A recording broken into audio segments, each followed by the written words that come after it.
Olá, Júlio. Sim, meu doce. Como prometido, cá estamos para esta quase segunda parte do Amor é ao fim de semana, claro, em versão longa, a falar de Hanif Kureishi. Falámos dele aqui a semana passada, autor de vários livros, filho de pai paquistanês e mãe inglesa. Isto, claro, tem importância porque também se fala do assunto durante a entrevista.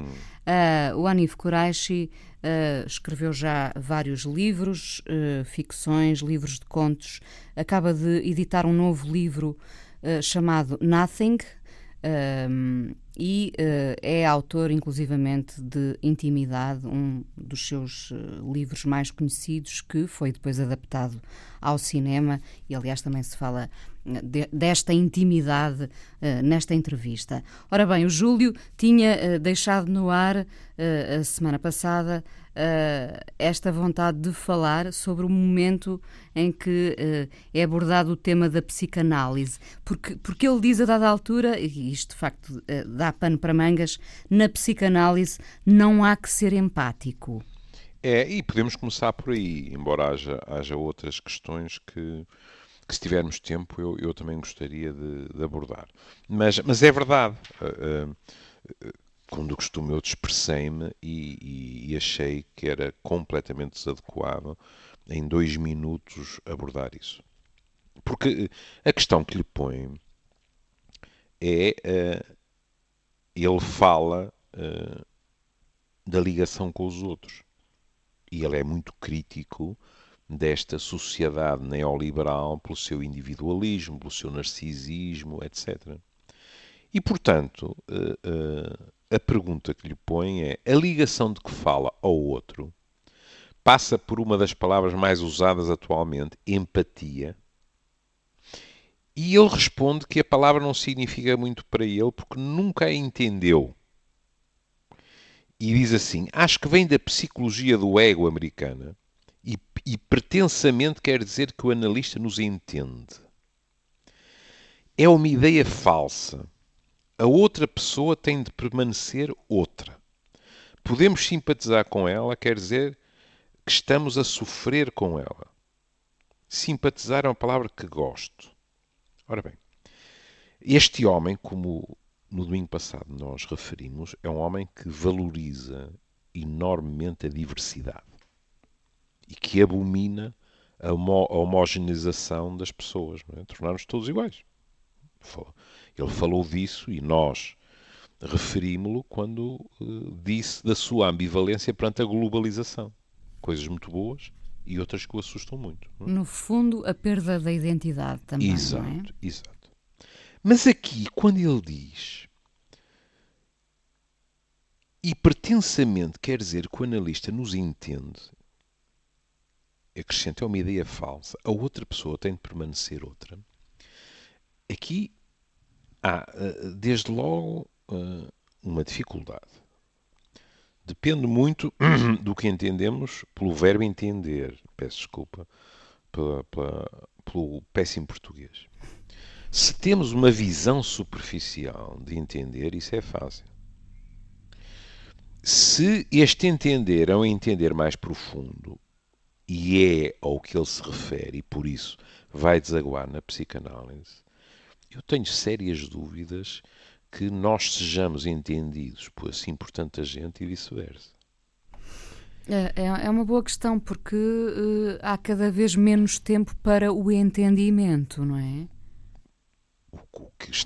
Para o entender e o entendimento. Pois é, o que está a dizer é que isso dá trabalho e não é pronto a vestir. Obriga-nos a parar e ninguém quer parar agora, não é? Exato. Ele diz: simpatizar é uma palavra de que gosto. O que, no fundo, é dizer, mas de empatia não gosto. E ele vai explicar. E aqui é que entra a psicanálise. Na psicanálise, não há que ser empático. O psicanalista tem é de ser capaz de ver o nosso inconsciente. É um mal-entendido completo a psicanálise achar que o psicanalista deve ser empático. Deve sim ouvir a outra pessoa e estar atento ao que ela diz. Quando se vai fazer psicanálise, não se vai assistir a qualquer sessão estranha de duas pessoas, agora repare nisto, a sentirem o mesmo. Está a ver? Portanto, o que significa para ele é empatia. É duas pessoas a sentirem o mesmo. Isso não vai ajudar o outro. E acabou a resposta dele. Ora bem, vamos com muita calma. Quando ele diz a outra pessoa tem de permanecer outra, para lhe falar com toda a franqueza, eu compreendo, atendendo a tudo o que li na entrevista, que isto para ele seja uma prioridade. Mas uma coisa eu lhe garanto, a outra pessoa, até pelo que ele próprio diz acerca da diversidade, inevitavelmente permanece outra. Não é possível nós entrarmos na outra pessoa ou ela em nós e haver um processo de fusão, se quiser. É exatamente o contrário. Quando nós pensamos que é possível as pessoas fundirem-se, estamos em processos perigosos, porque são processos de generalização. É quando nós acabamos a dizer os negros são assim. Os toxicodependentes são assado. Aqui a diferença esvaiu-se por completo. É uma generalização. É redutor e injusto. Profundamente. Bom, agora, ele tem uma visão da psicanálise. Eu posso estar a ser de uma injustiça atroz, não é? Mas eu só tenho para formar uma opinião as palavras que aqui estão. Não é? Pronto, e agora, se eu quiser entrar nos meus processos complicados, posso interrogar-me, foi exatamente isto que ele disse, duas pessoas quando estão a conversar, não há nenhuma garantia que se traduza de uma forma exata, não interessa, não vamos complicar isto demais. Ele tem uma visão da psicanálise e, necessariamente, das psicoterapias de inspiração dinâmica em geral, porque há outro tipo de psicoterapias, não estou a falar dessas, que não é correta. Porque, no fundo, o que é que ele diz assim? Quando ele diz o psicanalista deve ouvir a outra pessoa e estar atento ao que ela diz, o que ele está é ter uma visão da psicoterapia como uma espécie de arqueologia, que é a pessoa vem e conta-nos tudo. Desenterra os seus fantasmas e os seus demónios. Exato. Mas, depois aqui, há uma situação curiosíssima, que é, vamos ter uma formulação simplista e dizer a verdade. Mas mesmo assim, eu ponho-lhe aspas, mesmo tendo dito simplista antes, a verdade daquela pessoa está dentro dela. E como ele diz, nós somos todos diferentes. E se somos todos diferentes, há ali uma verdade que é diferente de todas as outras. Bom, mas depois a psicoterapia cria uma situação aparentemente paradoxal, que é a verdade é única e está dentro daquela pessoa, mesmo que ela não a reconheça, e depois ela vai ser revelada por alguém que vai interpretar e, portanto, vai descobrir essa verdade e revelá-la àquela pessoa.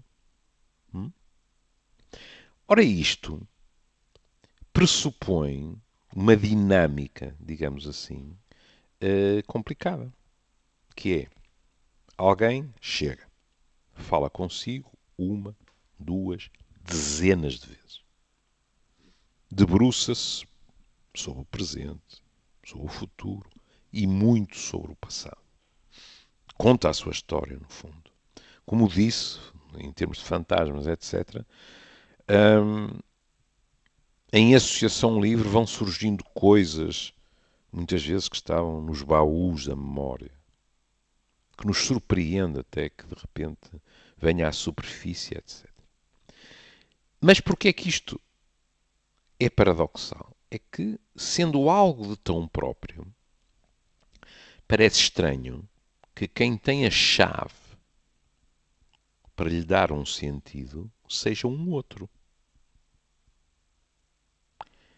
No início da psicanálise, quando a Inês vai revisitar, por exemplo, a interpretação dos sonhos de Freud, houve quem tivesse uma visão muito próxima desta, que é, ora dá cá o teu material e eu interpreto de acordo com a minha teoria. Porque ter uma teoria, Inês, não é a mesma coisa que ser detentor da verdade com V grande e sem aspas. Pois não. Pois não, não é? Ter teorias às vezes também é muito perigoso, não é? Querida, e depois sabe o que é perigoso? Não é só nos psis, diga-se passagem, mas também nos psis. É que nós juntamos 3 ou 4, elaboramos uma teoria e imediatamente fazemos dessa teoria uma espécie de igreja. E todos os outros são heréticos ou não viram a luz. Passa a doutrina, não é? Exato. Doutrina e ortodoxa. Aliás, penso que já não falamos disso há anos, se calhar. Porque eu lembro-me de, na Suíça, ler um artigo que me marcou imenso, porque era uma experiência de grande elegância e, sobretudo, muito instrutiva, que era comparar jovens psis, uns de uma determinada escola psicoterapêutica e outros de outra. Jovens. Comparar a sua prática. E depois comparar também dois terapeutas dessas duas escolas, digamos assim, mas com 30 anos de prática em cima. E era fascinante verificar que os que tinham 30 anos de prática eram muito mais maleáveis do que os mais jovens. Ou seja, tinham uma prática que tinha pontos comuns entre as duas escolas de pensamento, enquanto os mais novos estavam agarrados ao catecismo, digamos assim, da sua escola, eu diria quase com ferocidade, porque também dá segurança, dá-lhes sentimento de identidade. É verdade, nós precisamos de nos agarrar a determinadas coisas, mesmo que depois elas tenham um pouco de fundamento, não é? Depois a experiência de 30 anos a fazer psicoterapia permite que aquela pessoa se torne menos dogmática e, portanto, seja possível funcionar de uma determinada maneira. Eu ainda me lembro, na Suíça, do burburinho que houve uma vez numa reunião, porque, pronto, o serviço era de orientação psicanalítica estrita e às tantas estava um outro colega que, pronto, não vamos complicar isto, mas quando se estava lá a discutir as relações triangulares, o famoso Édipo, essa coisa toda, disse uma palavra que naquele nicho cultural era uma palavra perigosíssima, porque ele ouviu, fez um sorriso maroto e disse: portanto, se eu estou a entender bem, o que acontece é que na relação triangular nós lidamos com ela de uma determinada forma, depois, como não somos maleáveis, vamos aplicar essa forma mais tarde em situações em que a forma é completamente desadequada e isso acaba por nos dar complicações neuróticas, ou seja, estabelecemos um reflexo condicionado. Bom, o Polo Norte parecia que tinha entrado na sala, não é? Porque o que é que acontecia? É aquela noção de estar... E sabe que os suíços não são para brincadeiras. Eu ainda ouvi sessões em que uma pessoa lia o livro de Freud e toda a gente ouvia e era a palavra do senhor. Não passava pela cabeça de ninguém. Podia dizer, não entendi bem, leia-me outra vez. Agora dizer, será mesmo assim? Pois ninguém contestava, ninguém estava ousava fora contestar. De questão. Sim. Agora imagina o que é aparecer alguém de uma escola comportamentalista, não é? Dizer assim, mas as duas coisas não são incompatíveis. Na realidade, se por exemplo uma criança aprende a defender-se de determinados conflitos de uma determinada forma, e se depois cristaliza essa maneira de funcionar, isso é um reflexo condicionado, psicológico. Não deixa de ser verdade. Agora, bastou a palavra reflexo para toda a gente ficar um herético, acenda uma fogueira. Bom, e então havia muito essa noção de que o psicanalista tinha as respostas. Nessa altura, não por acaso, há essa frase extraordinária sobre os sonhos, que é a via real para o inconsciente.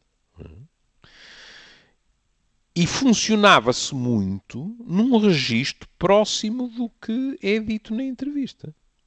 Que é, vamos o mais possível lá atrás e o psicanalista, do alto da sua formação, da sua autoridade e da sua teoria sobre a vida e do desenvolvimento de cada um de nós, vai nos iluminar, vai dizer, haha, isso que você sonhou, ou essa associação livre que você fez, etc., tem este significado.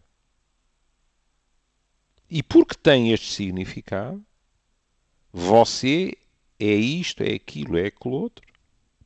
E o que lhe aconteceu foi isto, aquilo e aquilo outro que conduziu.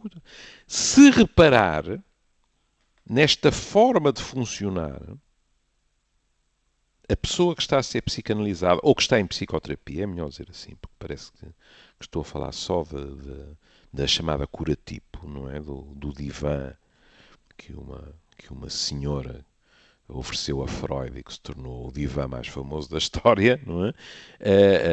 Na psicoterapia em geral, é um bocado como se quem está connosco fosse quase passivo. É evidente que fala muito, mas é para nos dar o material que nós lhe devolvemos, digerido, mastigado e pronto a ser engolido pela pessoa sem questionar. Bom, a psicoterapia não é assim. A psicoterapia é um trabalho a dois. E é um trabalho a dois por muitas razões, sabe? A primeira vez que Freud se deparou com aquilo que, no palavreado da minha máfia, se chama a transferência, Freud não se apercebeu de imediato da importância da questão. Pronto. O que é que Freud começou a verificar? Que é bom não esquecer que a esmagadora maioria das pessoas que foram analisadas por Freud eram mulheres. Isso é outra questão curiosa, não em relação a Freud, mas em relação à viragem do século, etc., não é? Porque é muito curioso verificar porque é que, não é, nós costumamos dizer, não se pode dizer que os homens são histéricos porque os homens não aceitam isso e tal. É verdade, mas não é a explicação toda. Mas eram mais mulheres, as mulheres, Credo. porque eram elas que estavam disponíveis?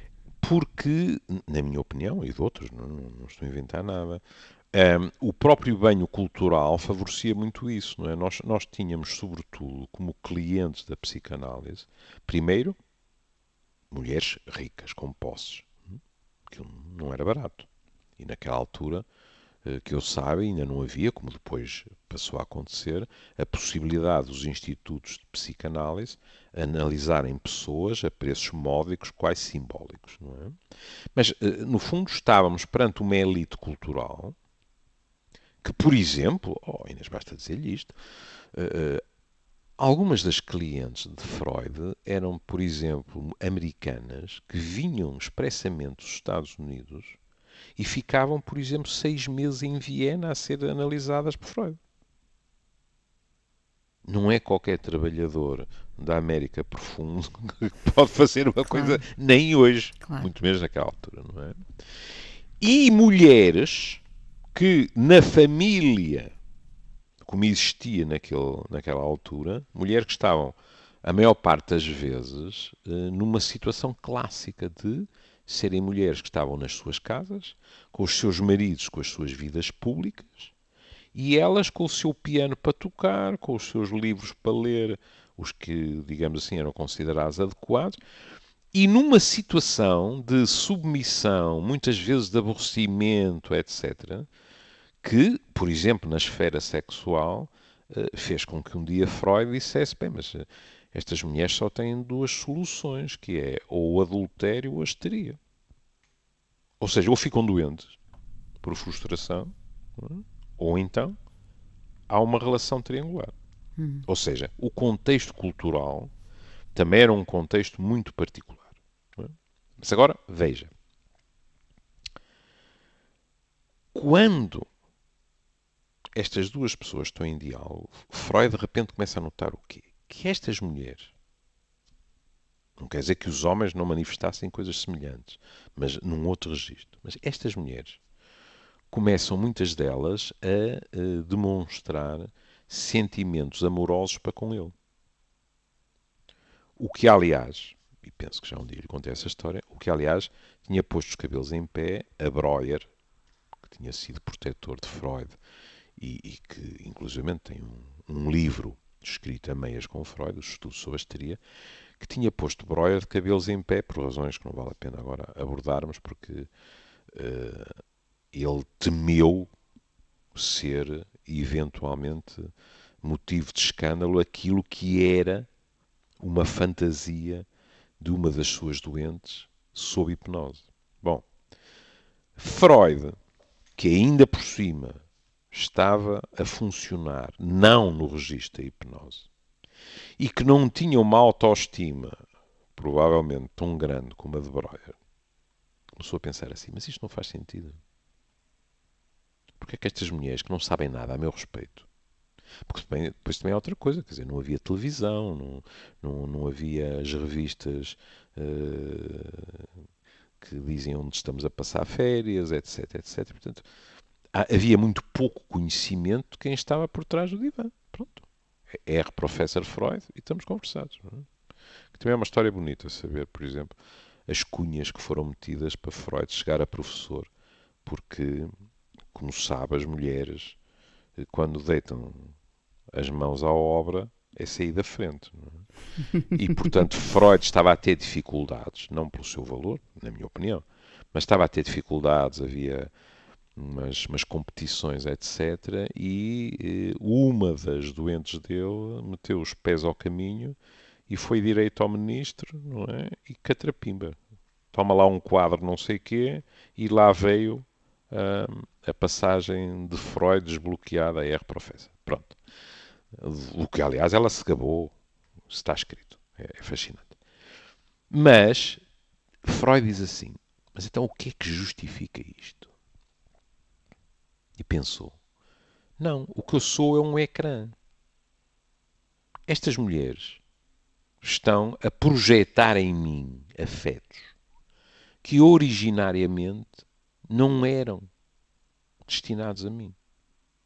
São coisas que vêm do passado delas. E, nomeadamente, questões que têm a ver com as figuras importantes no seu crescimento. Nomeadamente as figuras parentais.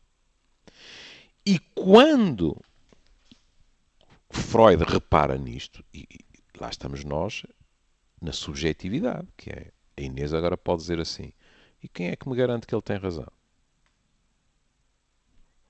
Ele achava que tinha e que era isso que a clínica lhe mostrava. E aí devo-lhe dizer que estou completamente de acordo com a projeção de afetos sobre nós que têm a ver com as figuras parentais. É frequentíssimo. Pronto. Mas estava eu a dizer, Freud, perante essa realidade, a primeira ideia que lhe ocorreu foi, ó diabo, isto vai dificultar muito a análise. Porquê? Porque quando os afetos se metem ao barulho, é muito mais difícil, precisamente, manter um registro, entre aspas, como o nosso entrevistado diz, uma espécie de registro arqueológico. Porquê? Porque temos à frente uma pessoa que, em vez de estar em associação livre, está, por exemplo, a seduzir-nos, a repetir que gosta muito de nós, etc, etc. E, portanto, Freud, num primeiro momento, disse: epá, isto é uma chatice, pá, isto é uma resistência à psicanálise. E depois percebeu que o que acontecia, e aqui é que está a questão da relação, o que acontecia era a pessoa realmente desenvolve sentimentos por nós que não têm que ser necessariamente De paixão. de paixão. Há muita ideia, pá, todos nós nos apaixonamos pelo nosso psiquiatra, psicoterapeuta. Não. Há, por exemplo, profundos sentimentos de gratidão, filiais, Claro, etc. e torna-se ali um confessionário raro, não é? Exatamente, é naturalíssimo. Aquilo é de uma intimidade extraordinária. Atenção, uma intimidade num sentido. Não é? Sim, porque a partilha também é intimidade, não é? É verdade, sim, mas o psicoterapeuta não tem nada que estar a partilhar a sua própria intimidade num processo destes. Raras vezes o faz, não? É raríssimo. Pois. É claro, estamos a falar de psicoterapia estrito sensu, não é? A Inês pode estar numa consulta de psiquiatria em que não é este o registro e em que muitos de nós, com alguma frequência, também falamos nós, até, olha, num registro de empatia, dizendo, por exemplo, e isso a mim também me acontece, ou isto, Claro. olha, E eu até não percebendo muito do assunto, sendo que já fui paciente, não é? Mas eu acho que isso até ajuda o paciente a sentir-se mais em casa, não é? Exato. A humanização da consulta, não é? Você tem a situação que tantas vezes eu lhe repeti. Houve alturas em que eu dizer a alguém que estava deprimido, que compreendia perfeitamente que eu próprio tinha passado por aquilo, Claro. era importante para a pessoa. Não para pôr na parede, Claro. mas era dizer assim, epá, ele entende. 2, ele saiu disto. Se ele saiu, eu também posso sair. Não é brincadeira.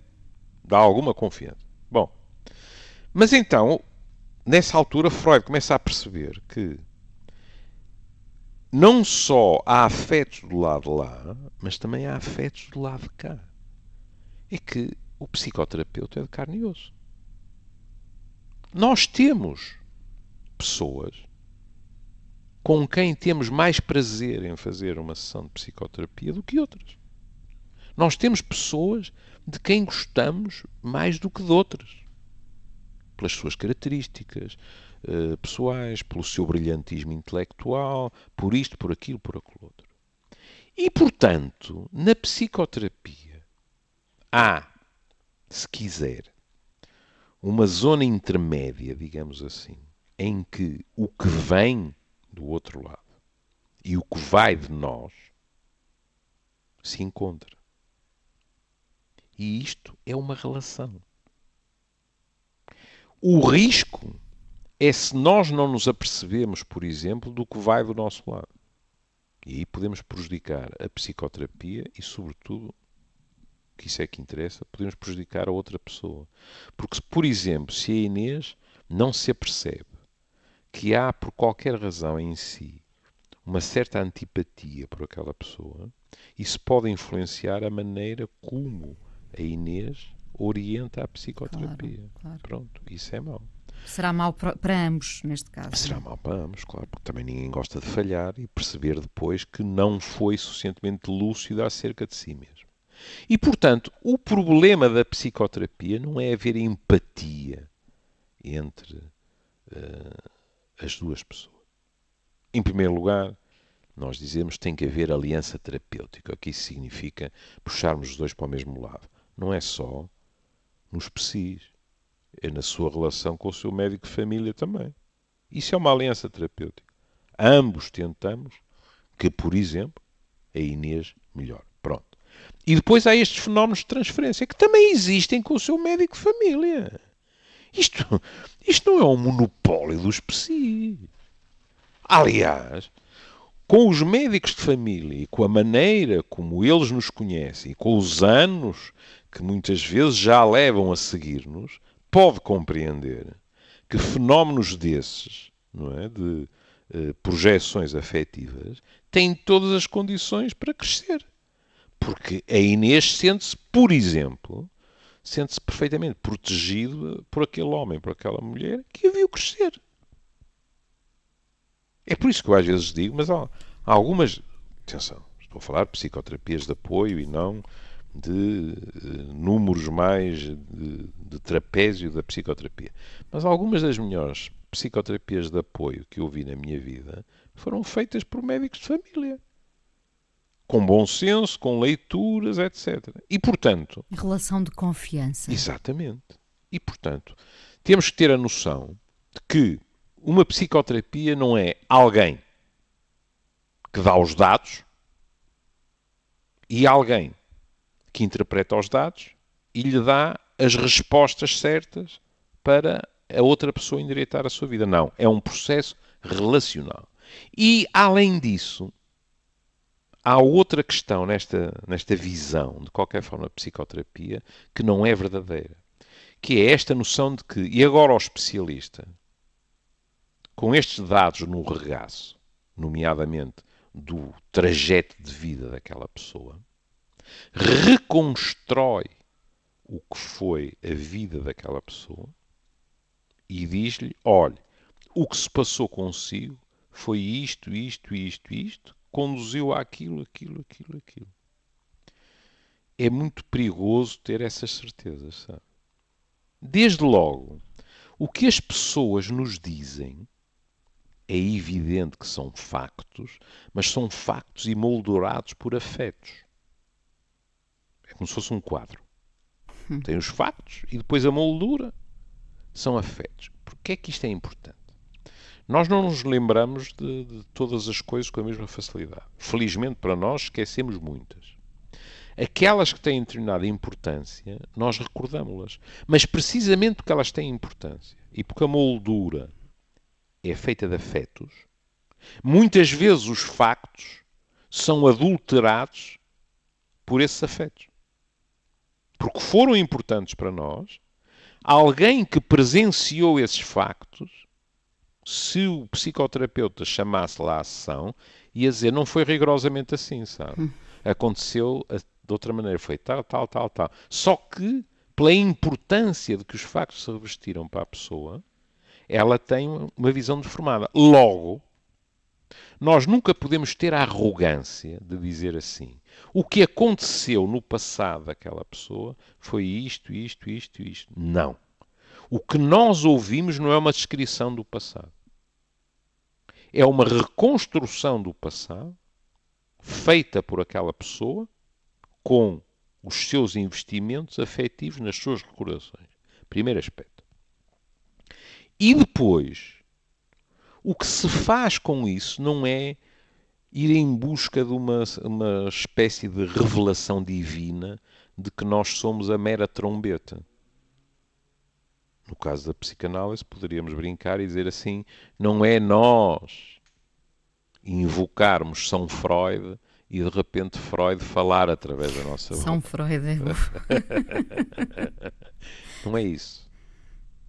Na minha experiência, o mais importante é quando a Inês consegue com aquela pessoa,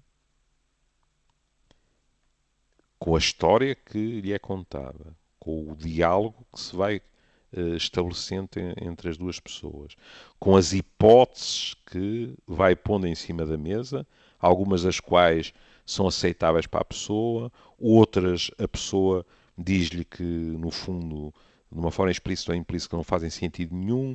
Outras, você tem a sensação que não fazem sentido nenhum porque foram colocadas cedo demais. A pessoa ainda não está preparada. Pode ser que um dia as coisas... Está a ver como é preciso ter bom senso, porque às tantas, quer queira, quer não, a Inês tem um estatuto de alguma autoridade e pode estar a enfiar coisas pela boca da pessoa e quando a pessoa diz, mas eu não acho, e a Inês tem uma arma para isso, que é, pois não acha, porque está a resistir à verdade. Isto às vezes acontece. E a pessoa fica numa situação impossível, que é assim, enquanto eu não disser que também estou de acordo com isto, não seguimos em frente. Não? Nós podemos pôr hipóteses explicativas que estão erradas também. Mas o resultado final que faz com que a pessoa avance no seu processo não é a descoberta da verdade. É a construção de uma verdade para o trajeto daquela pessoa que faz sentido para ambos. Para a pessoa, que se reconhece naquele quadro, e para o terapeuta, que, de acordo com a sua formação, acha que aquele quadro tem lógica. Porquê é que isto é terapêutico? Porque, em geral, quando nós sofremos de sintomas, uma das coisas que mais nos angustia é que nós não percebemos porque é que eles aparecem. E porque é que surgem naquela segunda-feira e na terça seguinte não surgiram. Etc, etc.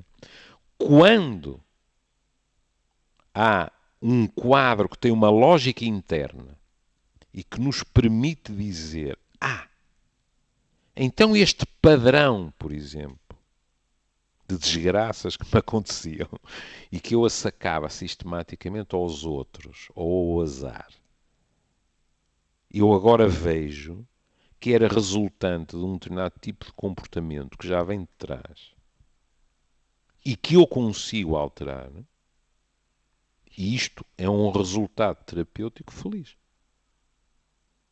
E, portanto, se quiser, mais uma vez contra a visão arqueológica, aquela pessoa vai-lhe dizer: eu e o meu psicoterapeuta fizemos um trajeto pelo meu passado para entender melhor o meu presente e para modificar o meu futuro e quebrar determinados padrões, etc, etc.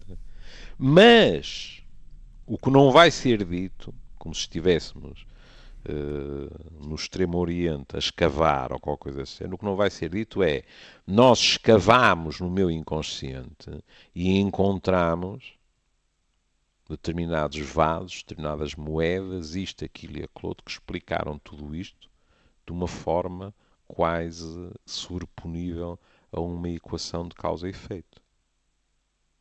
Por exemplo, é por isso que não podemos entrar, às vezes, hoje em dia, felizmente, muito menos, mas eu ainda me lembro de ouvir, às vezes, pessoas que funcionavam, por exemplo, em relação aos sonhos, com uma espécie de cartilha.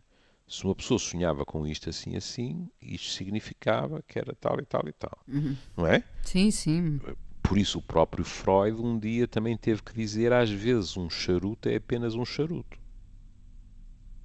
Porque senão, como compreende, a partir de uma certa altura, tudo o que seja guarda-chuvas, salsichas, etc., a Inês vai dizer que são equivalentes penianos. Exato. Qualquer coisa que seja côncava, a Inês vai dizer que são equivalentes vaginais. E estamos numa postura completamente mecânica que fica a anos-luz do que é a dinâmica psicológica de alguém. E deixamos de fora o espontâneo, o genuíno, o instantâneo também, não é? O que é impossível numa psicoterapia quando a regra fundamental é: fale do que quiser livremente. Não é? Claro. Já reparou? É muito engraçado também, que é: nós chegamos e alguém dá-nos uma ordem, que é: seja livre. Uma pessoa tem aquela coisa de: por onde é que quer que eu comece? O que é que quer que eu fale? Fale do que quiser, do que lhe vier à cabeça. Mas depois vai ser engavetado. A instrução que nos é dada é que sejamos completamente espontâneos nas associações que vamos fazendo. Não é? Aqui, um parênteses, não é? Que evidentemente, se o meu paizinho estiver a ouvir, pode fazer com que ele franza um pouco a sobrancelha. De vez em quando, a psicanálise clássica, eu agora também estou mais afastado dessas leituras, mas penso que já não há, digamos assim, uma ortodoxia tão rígida, na minha opinião. Havia quem na psicanálise se gabasse que era a única forma de psicoterapia em que não havia nenhuma sugestão sobre a pessoa que estava a ser analisada. Ou seja, o psicanalista não tinha nenhuma influência nas associações livres da pessoa que estava no divã. Isso não é verdade e foi provado. Basta, por exemplo, que a Inês, do seu cadeirão de psicanalista, durante 2 ou 3 meses... Onde estou sentada neste momento. Pronto. Durante 2 ou 3 meses, cada vez que o seu analisado abordar determinado tema, a Inês faça qualquer coisa do género: por exemplo, um ruído de assentimento, vai verificar ao fim de 3 ou 4 meses que ele tem tendência em associar livremente, entre aspas, mais para aqueles temas do que para outros. Porquê? Porque eu concordo com as pessoas que dizem o divã do psicanalista é um dos locais mais solitários do mundo. Eles são parcos nas palavras e nós temos a parede à frente. E, portanto, nós temos uma grande avidez de que eles reajam. E, portanto, mesmo inconscientemente, se nós nos apercebemos que em determinados temas eles saem à liça, é natural que nós tenhamos tendência de abordar mais esses temas. Que é para ver se vem uma reação qualquer. Como é que estamos de tempo? 5 minutos finais. Não acredito nisto, cara.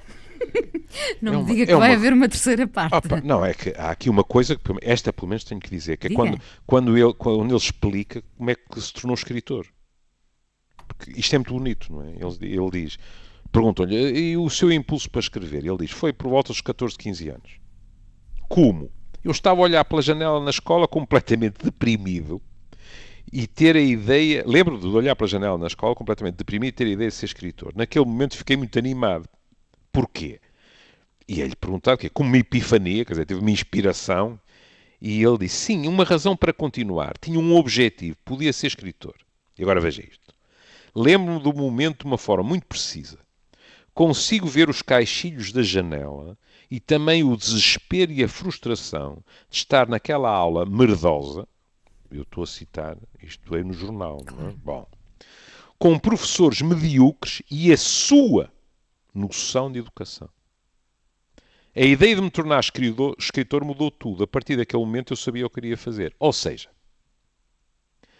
isto até faz lembrar o Another Brick in the Wall dos Pink Floyd, que também foi proibido, não é? Por ter aquelas frases de dizer aos professores deixem os alunos livres e descansados, let the kids alone, não era?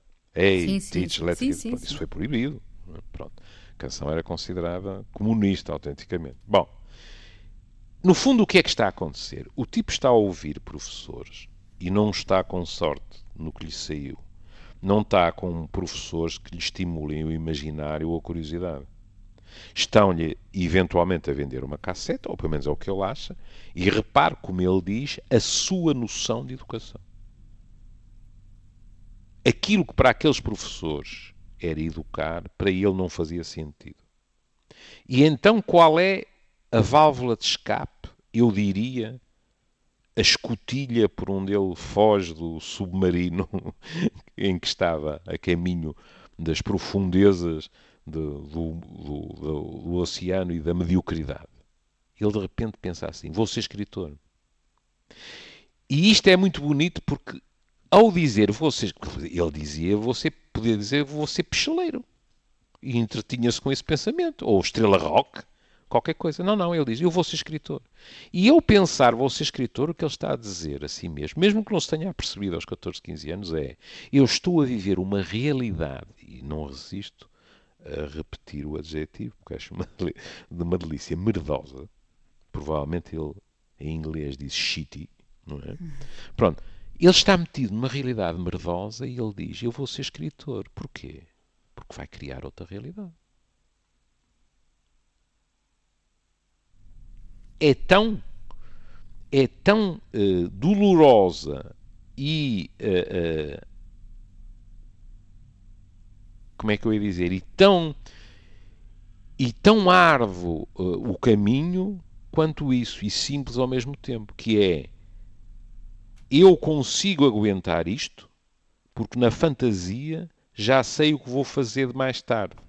Vou criar uma realidade que é, se não oposta, completamente diferente desta. Portanto, eu aguento-a, mas aguento-a com a força que me dá a saber que há qualquer coisa à minha espera. Tenho um objetivo.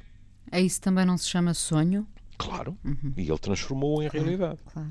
De uma forma, aliás, curiosa. Ainda tenho tempo de dizer mais uma coisa? Um minuto. É que ele diz, na maneira de escrever, ele diz, precisamos nos encontrar. O seu estilo, não é? E ele diz, eu, por exemplo, admirava muito a Hemingway e, portanto, copiava Hemingway. Escrevia à moda da Hemingway. E depois, a pouco e pouco, descobre o seu próprio estilo. Isto a mim diz-me muito, porque em medicina também, em geral, é assim. Nós temos modelos nos nossos superiores hierárquicos, nos médicos que admiramos, nos nossos professores, etc. E é bom que na base nós aprendamos como eles fazem. E depois, quando estamos suficientemente seguros, aquilo que possam eventualmente ser traços originais da nossa maneira de funcionar, então o nosso próprio estilo deve ser cultivado. Mas as bases estão lá, percebe? Não é aquela coisa de este tipo é um iluminado e não precisa de aprender aquilo que é o Beabá Santa Justa, não é verdade? Fechamos assim esta segunda parte do programa do Amoré, dedicado à entrevista de Hanif Kureishi, uma entrevista onde se fala do novo racismo. Hanif Kureishi, autor de vários romances, entre eles O Buda dos Subúrbios ou o agora recentemente editado Nothing. Uma das coisas que ele diz é que, a propósito da era Trump, que espera não ser detido ou ouvido um dia por ser muçulmano, ele sublinha ao longo da entrevista que o interessante é a diferença. Tão difícil de aceitar, como sabemos. E, Júlio, vamos terminar hoje com... Volto aos Talking Heads, que é uma banda que eu gosto muito. Vamos ouvir o Creatures of Love. E pronto, cá estaremos amanhã. O que até é adequado, não é? Porque em inglês as psicoterapias chamam-se Talking Cures, não é? Portanto, temos as Talking Heads. Muito bem, um beijinho. Beijinho, até amanhã.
Life is born. We are creatures of love. We are creatures of love.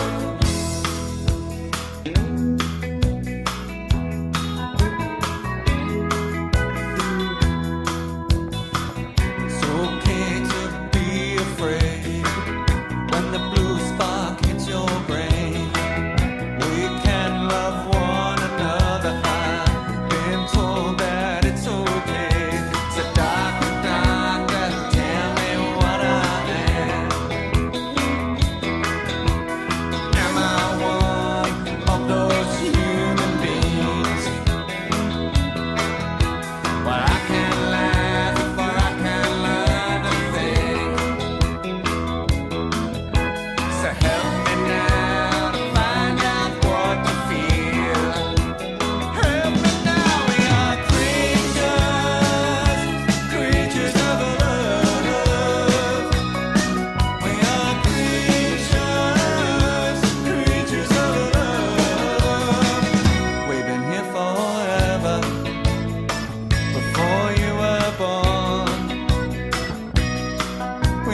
Creatures of love.